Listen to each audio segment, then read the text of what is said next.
So you got this phone with 5 holes at the back and now you want to know how to take better pictures with it? Well, I'm here to help you out.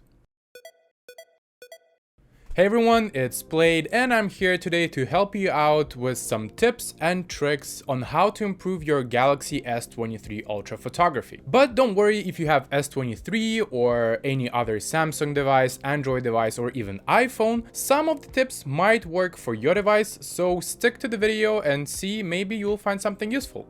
The first step is to clean your lens. Yes, that's correct. A lot of times I had problems with my pictures where I had a smudge on it, and even my friends had the same issue. So each time you take a photo, or maybe at least once a day, try to clean up your camera at the back. Don't forget to clean up all of the 4 cameras if you have S23 Ultra, in case you like to switch them. And also I do suggest using a microfiber cloth that you can buy cheaply on Amazon or anywhere else, or even if you wear glasses you can use the same cloth that comes with them. However, you can also use your t-shirt because most of the time you have it on you. However, I would not recommend it because you might scratch it, but as one wise man said, it scratches at level 6 with deeper grooves at level 7, so a microfiber cloth or a t-shirt or any random objects that might be in between the cloth and this camera should not scratch your device. However, I do not recommend putting your device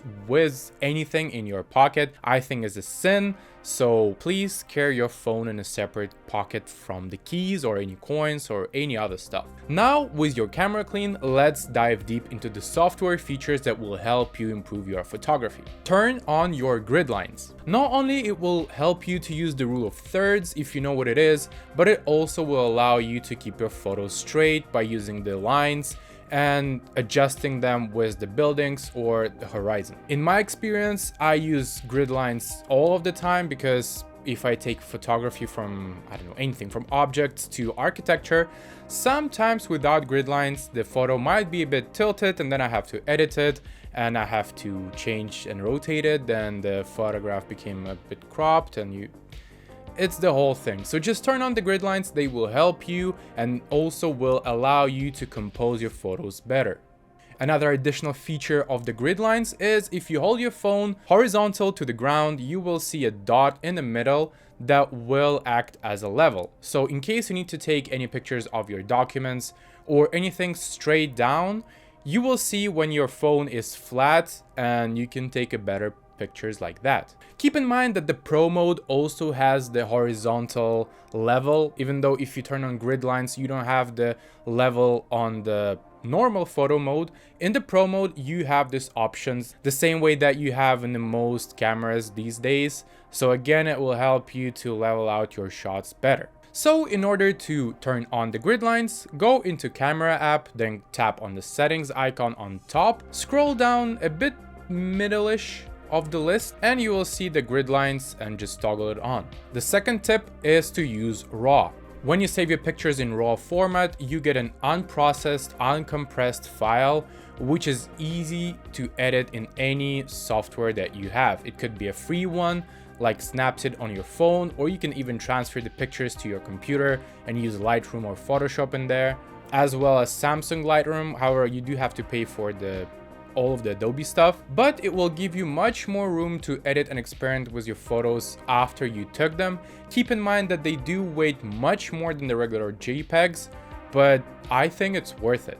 In order to turn it on, go into Camera, tap on Settings, then Advanced Picture Options. Next, tap in the Pro mode picture format and select RAW format or RAW and JPEG. In case you want to get a JPEG and a RAW picture side by side. So if you take a picture, you will get actual 2 files, the JPEG and the RAW. For me, I'm not a big fan of it because if I do take pictures in Pro mode, I want a RAW file. And if I want just the regular pictures in JPEG, I just take them in the regular photo mode. While we are in the settings menu, I suggest to turn off high efficiency photos. The reason for that is this format is notorious for being incompatible with Windows, and you have to get third-party apps in order to even look at these pictures. Some of the cloud services do not support this file format, so you cannot preview them online. And even though some people do say that it's compressing pictures better than JPEG, I think it's still not the time for that format. So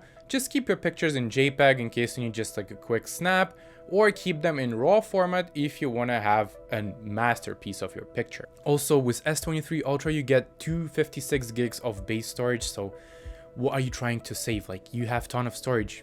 Go on, take pictures with RAW and JPEG format. You don't need this difference of like 15% in compression of the photo.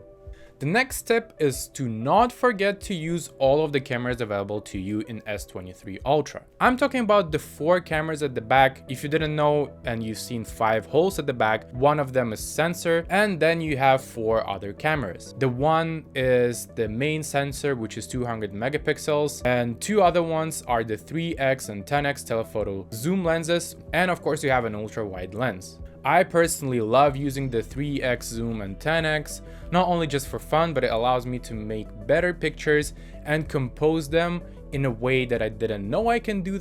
Don't forget that the 3x and 10x modules are lesser megapixel count, even though megapixels are not the all-in-all measuring tool for the quality of the camera, or I would say sensor. However, keep in mind that the pictures taken on your main sensor will look better and cleaner and with more details than on any other camera present on the smartphone. As I mentioned, the main sensor is 200 megapixels, and if you want actually take the pictures that have those 200 megapixels, then it's just easy to click on top of the screen on your camera and select the mode 200 megapixels or 50 megapixels. To be honest, I'm not so crazy about the 200 megapixel mode because the pictures, they actually take up a lot of space on your phone, and also it's performing poorly in low light situations. So if you want to take a good photo at night, don't use 200 megapixels, maybe use 50, but I would say stick to the regular 12 megapixel mode. However, I did take a picture of a coffee cup when I just got this phone, and the level of detail, of course it's crazy, but it was outside, it was a sunny day, and I had a ton of lights. So if you have those conditions and you want to have some photos that you can blow up and print up on the wall, or just showcase your friends, yo, look at this, I can crop the image like 10 times and the quality is perfect, of course use 200 megapixels. Also keep in mind that if you use the 200 megapixel mode or the 50 megapixel mode, they are both from the same sensor. So each time when you use zoom function using those modes, it will actually be a digital zoom and it's not gonna be the 3x camera or the 10x camera. If you found any of those tips useful, please like the video, leave the comment down below which is the most useful tip so far, and subscribe to the channel to see more stuff like that. In order to unlock the full potential of the S23 Ultra camera, you have to download a separate app that's called Gridlines. If you're not familiar with it, is the set of tools available for any Samsung device that will improve your day-to-day interactions with the phone and will add some more interesting features to your device. So in order to get this app, you have to navigate to the Galaxy Store, type in Gridlines, and it's an app developed by Samsung themselves. So be careful, don't download any other app which is developed by any other company because it's not going to be the thing that we need. Once you have Gridlines installed, open it and search for the camera assistant. Of course, I can talk about other apps, and if you want to learn more about other apps available in Gridlines, do let me know down in the comments below and I'll make a video about this. Once you download the camera assistant app, you can open it up from there, or you can return back to camera and open it from the settings. But let's stay here, open camera assistance, and look through some of the features that you can turn on or turn off to improve your photography. The first thing is the 2x zoom. So if you were feeling that you need something in between 1x and 3x, this is the setting for you. It actually works well and I do use it sometimes, even though it's not my favorite zoom mode, but I think it's a useful thing to have in your camera app. So turn it on. Next one is auto HDR. Even though a lot of people love HDR and the good dynamic range, it's always good on a picture. Nah, actually not always. If you like HDR, you can turn it on. I personally have it turned off because I find Samsung HDR to be too much in your face, like oversaturated, and the pictures looks too fake. The third thing is picture softening. So Samsung, for some reason, has over sharpening photos in the S23 model line. S21 didn't have such a big of a problem in my opinion. I didn't have S22, but S23 has this problem with over sharpening the photos. So my solution to that I found on Reddit, it's to turn on the softening into medium settings. Yes, the actual settings will affect how the old picture look, but your grass will be less pop in your face and it will be much better in terms of visuals, unless you want like an over sharpened photos. Just play around. If you find the settings to mess up your photos, turn it off. If you find it to be perfect at the medium settings, keep it at the medium. And if you think that you need full on softening of the pictures, turn out to the maximum. However, because Samsung One UI should be released very soon, I mean it is already released, but I don't have it yet. Samsung might fix that in their new software and the photos will be less sharpened. So in that case, turn off the settings. But I will do a separate video of One UI 6 and any new additions and how it affected the camera in near future. Another settings that will help you to take quicker pictures is the quick tap shutter. In this menu settings, you can choose when you want your picture to be taken. One option is your picture to be taken once you release the shutter button, and the second one is once you actually press the picture is taken. I prefer the one where once you press the picture is taken because you can just save those extra milliseconds, and sometimes it works better for me and my style of photography. As always, those are tips and tricks and some suggestions. There are no rules. Feel free to change all of the settings. Feel free to edit your photos as you wish. There are no rules that you'll be marked on unless you're in photography school. And even though there are some of the rules that might help you improve your photography, like rule of thirds or guiding lines, people break them. At first you know how to use them and then you break them, but have fun. Use this video as some guidance on the settings that are possibly can be changed on the phone, but don't use them as the one rule book for every occasion. And before we end this video, I have two more tips for you people who stick to the end of the video. Thank you so much. So number one is, if you had a question why your pictures look oversaturated, or sometimes your camera just randomly changes in between your moving your phone of the close to the object or something,